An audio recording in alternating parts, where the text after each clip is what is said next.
Hallo, mein Name ist Paul Iskutin. Ich bin Seniorberater, Trainer und Coach und beschäftige mich seit über 30 Jahren mit der Entwicklung von Menschen und Organisationen.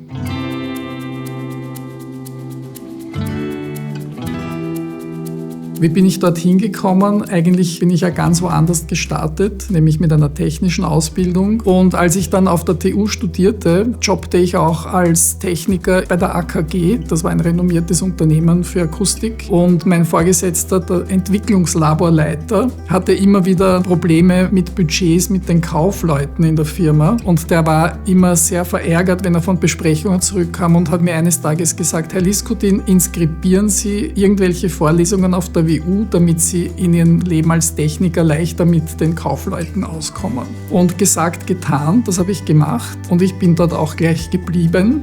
Dort habe ich nämlich die Personalentwicklung kennengelernt, ein Themenfeld, das ich vorher nicht kannte, und das war's für mich.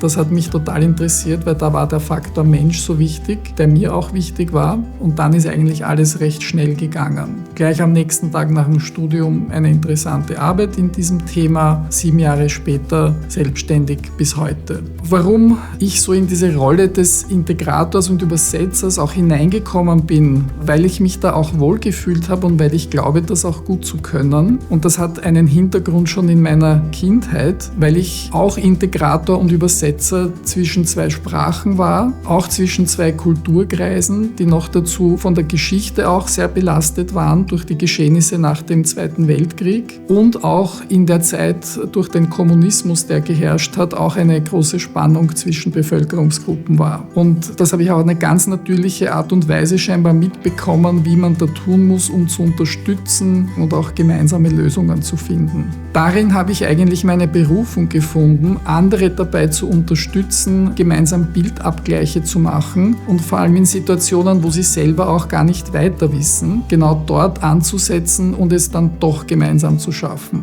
Ich höre oft bei Aufträgen, wir müssen die Mitarbeiter motivieren. Ja, das ist das Ziel. Das Problem ist nur, die Mitarbeiter und Mitarbeiterinnen können sich nur selber motivieren. Und wir können die Rahmenbedingungen schaffen, dass das möglich ist. Hat jeder alles, was er braucht? Wie ist die Stimmung im Team? Wie ist die Klarheit und Orientierung? Ergibt es Sinn für mich, dass ich meine Beiträge leiste? Das sind Dinge, die wir wirklich auch beitragen können. Mein Zugang dabei ist, dass ich in erster Linie den Führungskräften von Mitarbeitern und Mitarbeiterinnen helfe, dass sie das erkennen, dass sie nur die Rahmenbedingungen schaffen können, damit sich Mitarbeiter selber motivieren können und vor allem auch gestalten können oder mitgestalten können, wie die Rahmenbedingungen sind, dass sie auch gerne arbeiten und somit letztendlich auch zu seinem selbstbestimmten Arbeiten hin entwickle. Wenn ich von jetzt weg in die Zukunft schaue, werden mich 2 Säulen weiterhin stark beschäftigen. Das eine ist die Zusammenarbeit mit Führungskräften, eben in Lehrgängen, Seminaren, Online-Formaten und so weiter, und das Thema Coaching, also